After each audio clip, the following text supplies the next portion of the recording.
there's this privilege. It's real. There is pretty girl privilege. There is the more perfect you look, the groomed, you know, this unrealistic expectation that is placed on humans to be a certain way. We're grooming society to become robots. We're grooming society to become digital characters in a non-realistic virtual reality.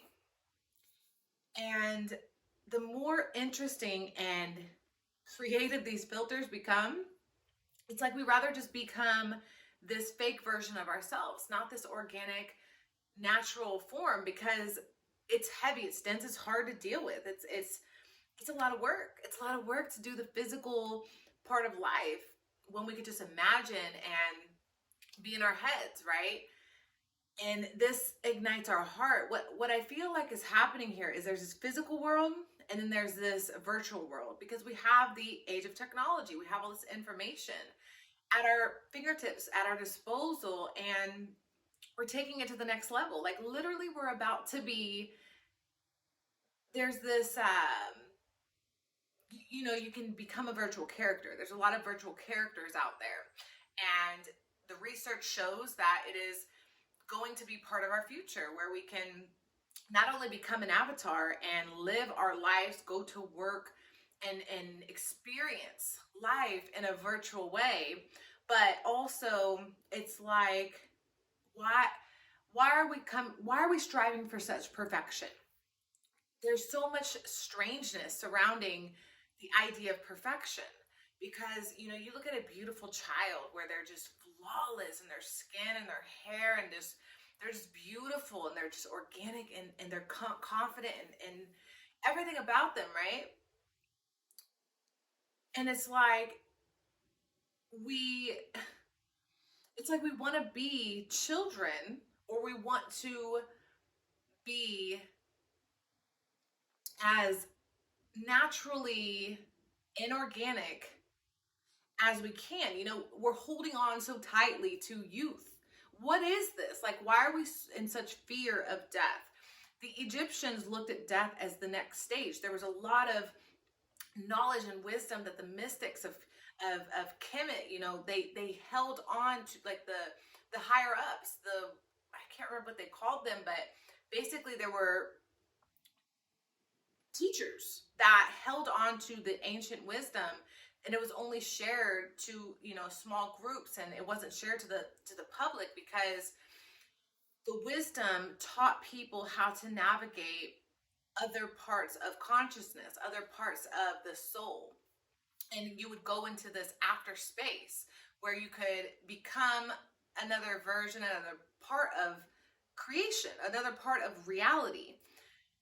And it's interesting to me, we're at this pivotal point, guys. We are about to see a very interesting thing happen, because what's being portrayed on the news, on social media, influencers, famous people, a lot of this is it's literally a show. It's like theater. It's, if you pay close enough attention, the most beautiful people that we worship, literally, aren't real. It's an image. It's a creation. It's something we put on. It's a show. It's something we envy. We want to be like, we want to be a part of. We want this youth. There's something so attractive about youthfulness. The older you get, the more disregarded you become. And that's so backwards. We're taught so young the most backwards way of thinking. Because the older you are, the more wise you are. You have experience. Experience equals wisdom. So you have something to share, something to teach. So, for example, like if you want to become a teacher and you go through all the education, they teach you and they put you into a school, you are now put into a box. You have to go within a certain parameter. You cannot go outside of this box or you get fired. Talk to any teacher you know. There is a standard of rules you have to follow, boundaries, expectations, ass kissing. Like there's so much around what it is. And what's crazy is young teachers, let's say in their 20s or 30s, are considered educators when our elders are considered either senile or, like they have dementia, or we label old people as like we need to just get rid of them. And as I'm floating in the middle here between worlds, seeing my future and my past, I'm recognizing how much we waste our youth on not being confident, having insecurities and not taking risks, not believing in ourselves and stepping out, living courageously and authentically. That's a very important part of living, is being authentic, because if we want to get old and wrinkly and be happy, right, and healthy, that's a very important part of health, of happiness, is being healthy, mind, body, and spirit. This is the alchemy of life. This is the alchemist journey, is to be able to navigate this dimension and get out of it happy, smiling, like being on your deathbed, or knowing you're about to take your last breath, and say, I lived. I did what I wanted to do, what I came here to do. I tried what I wanted to try. I ate the food I wanted to eat. I lived the adventures I wanted to live, rather than I fit the narrative, the image, the standard. Like, who's setting these standards is absolutely ridiculous. Perfect example. Some of the most beautiful, I'm speaking from a feminine perspective. I'm a female, I have my own insecurities. I have my own doubts and my own issues. So it's like, when I see what's going on, I'm going to look at it through that lens. Not that I can't empathize outside of that. Not that outside of that lens you can't also see what I'm saying. But with the beautiful women in Hollywood, absolutely drop dead gorgeous, beautiful women, a lot of them have to go through leaps, like hoops, and all this craziness, just to keep up the image of perfection, to keep up with the picture perfect self. This is psychosis. Like, it's not real, and it's trippy, because how much of this is fake? Like, how much of this physical world isn't even real? Like, you have to start being able to question reality. If what we're entering, meaning like the metaverse, the digital, social media in general, the filters, what we believe in Hollywood, like the fakeness, the acting, like a lot of these people are actors, guys, like literally they're acting, they're pretending. When they step out of the house, they're all dolled up, they're at their best, and but when they're at home, they're kicking back just like all of us. They may have some of the top best skincare and exercise routines and time and money to be able to spend on these things, but it doesn't necessarily mean their lives are better. But we want to be like them. We're seeing what the actualized self can do, and how amazing we can be, how much we can become of ourselves, and hold on to not only youth. What is youth? Youth is innocence and joy, and think about when you're young, you're not influenced, you're not as the outside world is less than your inside world. You have a grand imagination. You're able to create your reality because you are a manifester. You are an alchemist. You are creating your world. You can sit there and play with toys and go into multiple spaces and times, all while all the adults around you are, pulling you here, like, Johnny, pay attention. You hear her talking to you, or Susie, get out. Like, where are these names coming from? Like, pay attention in class. Stop drumming on your desk, or whatever. Like, we're constantly pulling people out of their own imaginations to get them into this space that we all collectively agree is the space to be in, but it doesn't necessarily mean it is the best optimal space to be in for our being. Space and time are relative. To say that a kid in their imagination, an adult in their imagination, anyone in their imagination is in a right or wrong space versus what we're trying to get them to, how we're trying to project onto others, and we have just this image of how it's supposed to be, and it's not real. We have to start being able to see this. Like, this is so crazy, but it's so legit. Like, don't you see it? Can't you see that there is an organic world and then there's this fake world? And a lot of people live in the fake world, and then some people live in the organic world. I mean, I don't know what the balance is, but it's a percentage, right? And for some reason, there's some narrative that's pushing us into the fake world. It's drawing us in like a moth to a flame. Why? What do they want from us? Why do they need to take so much of our time? What is it? Are we feeding something? Are we fueling something that we just don't get? Because this whole system, this whole pyramid scheme that we're signed into from birth, when they sign our birth certificate and stamp our social security card to project us into society as a citizen, what is this? Like, what is this matrix that we have to be a part of? How and why is society structured in a way that tells us who we are? Why do our parents and our outside world tell us who we are? Isn't that strange?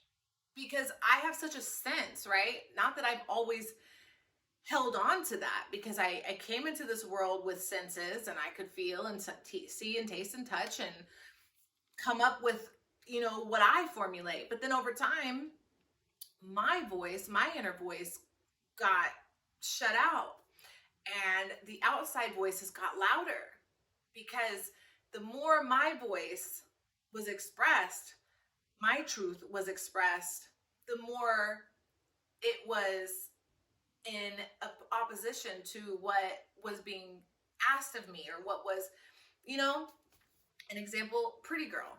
Like, I was supposed to be the pretty girl. That was my role. I was told I was pretty, and that was my role. I don't even remember when I looked in the mirror and said, I'm a pretty girl. Like, what? When did that happen? That's crucial in our development, is to identify back into time when we were deemed and labeled something, and then we started to believe it and become it.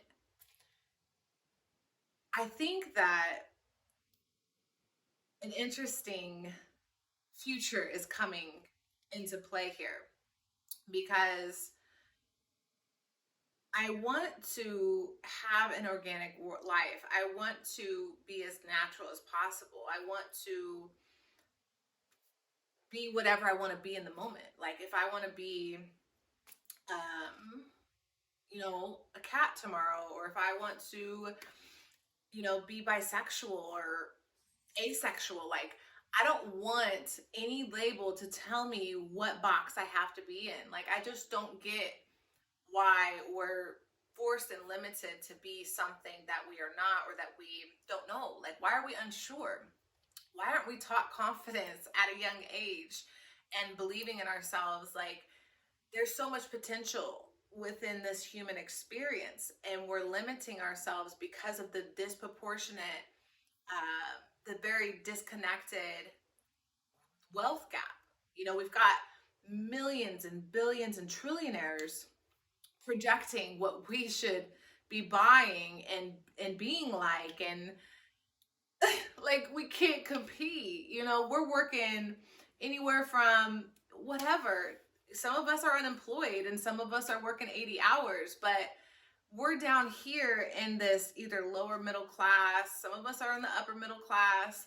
Some of us are dirt poor, and we're just struggling to buy GMO food, and we don't even have time to educate ourselves.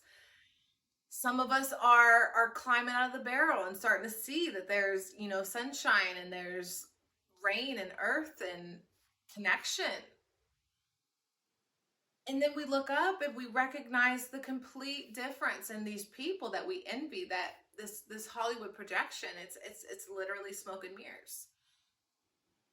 I think it's okay to do things that make you feel good. Like, there's nothing wrong with wanting to feel beautiful or youthful, because being young is so amazing. You have so much adrenaline, you have so much you have hormones and like pheromones and all this stuff raging in your body, because it's exciting to live, it's exciting to be here. But rather, that's right when they ensnare us in the trap, right when we're right at that pivotal point, between, I want to say, 15 and 25. That 10-year gap is a time for people to really find who they are and become it, to be unique, a fingerprint, an expression to this symphony, this orchestra, this complete dynamic of polarity, that for black and white, for this, for that, for space, there's matter. There's all things that are separate somehow make oneness, somehow come together to make this beautiful space. And in a world where there's so much filtering and virtual reality and Hollywood projection for these kids growing up now, I wasn't exposed to much social media until after high school. I think I was probably 18 to 20, or maybe 18 to 22 before it definitely wasn't every day. Like, there was no everyday, like, I need to be on social media, I'm a zombie and I can't stop looking at YouTube. Like, there was none of that. Like, I could go live my life a little bit or whatever. Even if I was watching TV, it was a little bit different. Like, I could at least pick a TV show that was like based upon my interest versus what's being fed to me in this social media feed. Like, it's absolutely psychotic right now. And I just can't quite pinpoint why. Like, what do they want from us down here? We're already struggling. We're already doing the most. We're already overworking ourselves. We don't have time to take care of ourselves. And it's like, what are they feeding off of? We got to pull back the veil here, guys. I get that this is a physical world and there's a lot of physical stuff happening, but behind the veil, behind the curtain, there's some mastermind here, a group of masterminds energetically that are feeding off of us. You can think of it as the ghost or the aspiration. Aspiration? There's some word that's like a ghost, aspiration, whatever. But it's just an entity that we can't physically see, okay? Because it's in the non-visible spectrum, but it's there. We could somehow measure it. Well, in that realm, there's this I don't know, saying, theory, known science. I'm not sure what to call it. But if a ghost appears, if a ghost is aware of, a ghost tries to appear, it wants to feed off of your fear. It wants to, or a demon, right? Its idea is to feed off of you in some way. This concept doesn't come from nowhere. Like, this is a real thing. So is it like entities behind the veil that are feeding off of us, being in such a low vibration? Is there something about being in a low vibration that is drawing us to the slaughter? Why do they want us to become avatars, virtual reality? Like, how many layers of this onion does it take to peel it back and be like, I'm just gonna not feed into it, because all I could do is my best. All I can do is be in the present. All I can do is be in the now, be in the moment, not only for myself, but for the surrounding environment around me that I'm creating, because I'm manifesting this reality. But rather, am I creating or am I consuming? Like, that's a really big question we all need to ask ourselves. Are we creators? Are we consuming? What is the dynamic that we're feeding into? Are we fueling our soul and our spirits, or are we in harmony and in balance with somebody else's dream? It's a complex, layered mess. And as a girl, as a feminine expression, I want to let little girls, young women, older women, my age, I want women to see the trap that is set for us. Young people, innocent, naive, beautiful souls, the SpongeBobs and the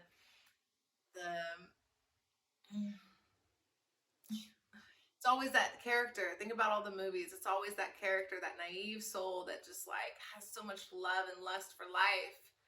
And they just want to live and experience and express. And they're so vibrant and exuberant. And it's just an amazing thing until this darkness wants to take it over. Like, why does the darkness or the dark forces of the world, like, why can't you just find the light? Because you can experience love and light too.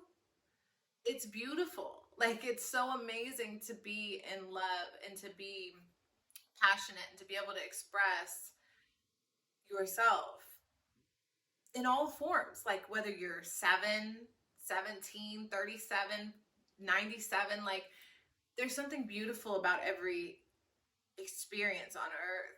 We shouldn't be following these narratives of who to be. Like, you are the only one that knows who you came here to be.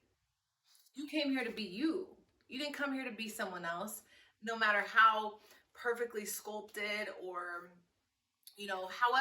whatever the selling point is, there's nothing out there that's going to make you whole. It's already in you. It's about being able to be free. It started super dynamically when we really sit back, think about this. It starts in the psyche when we put on clothes and we label ourselves. We start to tell kids, you're a girl, I'm mama, that's daddy, you're Annabelle, and you need to put on clothes and cover your body because it's inappropriate, and your nakedness is sexuality, which is bullshit. But somehow we have sexualized the naked body. I just want to ADD squirrel here real quick, because think about the nakedness of the world, like sexuality. Why? Could you imagine a world where we could just be naked and free? And sure, maybe whatever. I don't know if we'll have clothes in this world or not. But like, if we were just chilling, happy, vibing, naked and free, would there be less or more creepy, pedophile, sexual offender, rape and murder? Or would it be a little different? Would sexuality be looked at differently? Would beauty be looked at differently? If we didn't have, because again, this is coming outside of us, you know what I'm saying? Like, we just take so much of the outside world. Makeup is a game changer. You could go from to oh my god. You know what I'm saying? Like, bombshell, like, wow girl, yes. Like, you can just transform with some hair and makeup and clothing like nobody's business. Like, why? How did we go from what we would imagine what we looked like 1 to 500 years ago to today? Because people are physically altering themselves, dying. People are dying from physical altering their bodies. And I'm not saying this is bad. Like, I'm not judging. What I'm saying is, if you aren't on that path, like, if that's not where you're feeling comfortable, and I'm also speaking to the men. I'm speaking to the men. And let me just jump again. ADD squirrel. ADHD. Young men, boys, grown men, you guys love us. You guys love women. Okay? Men love women. And it's crazy. They'll pretty much do whatever we allow. Like, if we allow them to take advantage of us, they do it. If we tell them to respect us harmoniously, we can't just one girl randomly. I'm talking about women culturally. Women. If we taught them to treat us with respect, this has nothing to do with conservatives, like to conserve. I'm not saying that you need to cover yourself up. And what I'm saying is respect, meaning if I like to walk around in bikinis, or if I like to walk around with my full body covered and my hair covered, respect me. This is my body, and I choose to walk around like this. You can look, obviously. If I'm walking around in a bikini, I don't care if you look, but don't touch me. Putting your hands on someone is a violation of their human rights. Like, and that goes for children, that goes for women, that goes for men. Everyone has a human right to not be violated physically. You can't stop somebody from verbally or, what they look at, what they say, but keep your hands to yourself, okay? Keep your hands to yourself. I just think it's crazy that women, the vagina, the matrix, where we all come from, the portal of reality, the womb, the mother, how disrespecting, like why? Like, why have we gotten to such a level of disrespect to something we love so much? We love women. We love mothers. We love nurturing. We love good food, cook like a mom to cook for you, take care of you, a wife, a sister, a daughter, an aunt. Like, we love femininity, yet we treat it like trash, kind of like the earth, kind of like the balance of Gaia and of life. We're so flipped upside down.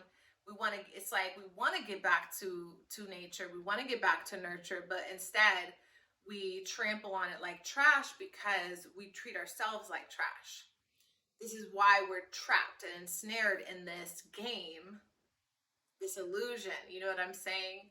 This matrix world is tricking you into believing that this instant gratification virtual reality, where you can go marry an avatar or watch your porn or have 6 side chicks on the phone, like these hidden apps. All of this is nonsense. If you want to go be polygamous, go do it. Like, it's an absolute accepted thing. Like, there's plenty of people that are participating in polygamy.